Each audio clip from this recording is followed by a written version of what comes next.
Everyone's hyped about Ragnarok Origin Classic right now, but after playing it, I realized something was missing. I just can't help but question, what are we really looking for in a Ragnarok game franchise, given that there are so many Ragnarok versions out there, and I didn't expect to find it here. The Ragnarok game itself is more than just player versus player experience. Even back in the day, we didn't just focus on character progression, but also on the experience of exploring the game and its lore, which back then wasn't really guided well. You just logged in and you were on your own. And honestly, that was the best experience in my opinion. These days, mobile games do everything for you. Auto farm, auto attack, instant progression. Fast is convenient, but fast isn't always fun. But after exploring and going back to check Ragnarok M Classic, I found 4 Ragnarok experiences we're actually looking for deep in our hearts.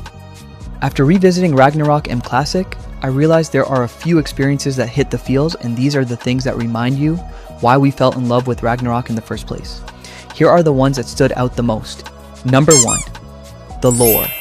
I've played Ragnarok M Eternal Love before, and by playing this game again in Ragnarok M Classic, I can't help but read the conversations and story again as I start my adventure there. I can see familiar characters like Sinia, Seyrend, and Margaret. Most Ragnarok games have the same storyline direction, it just comes down to execution. But man, as I went through the quest Sunset Lovers, I was personally moved by the story. So basically, the Sunset Lovers quest in Ragnarok M Classic is a romantic storyline centered on the characters Tammy and Ambrose, who represent the moon and the sun.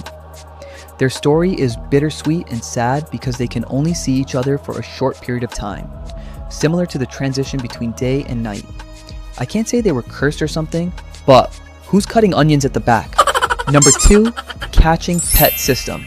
We've gotten used to gacha systems, especially for pets in Ragnarok Origin Global, and for me, this is something I really miss, and something that made Ragnarok fun back in the day.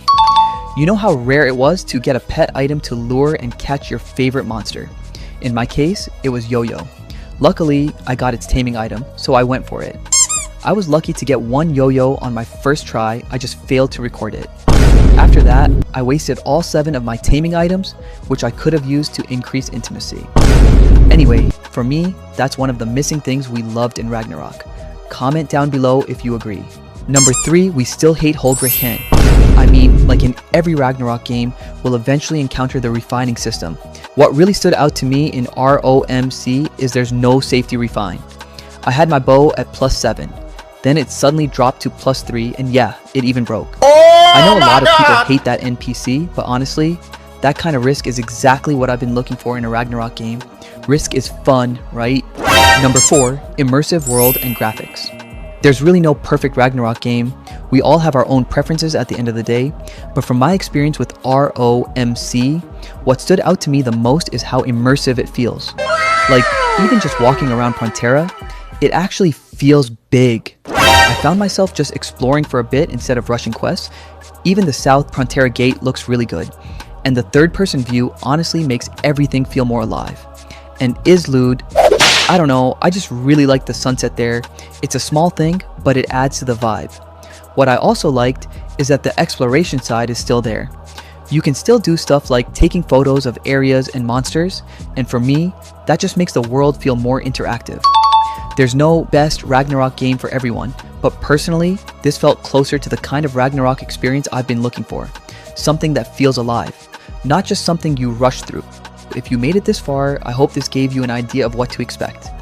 Let me know what you think, or if there's something I missed. Thanks for watching.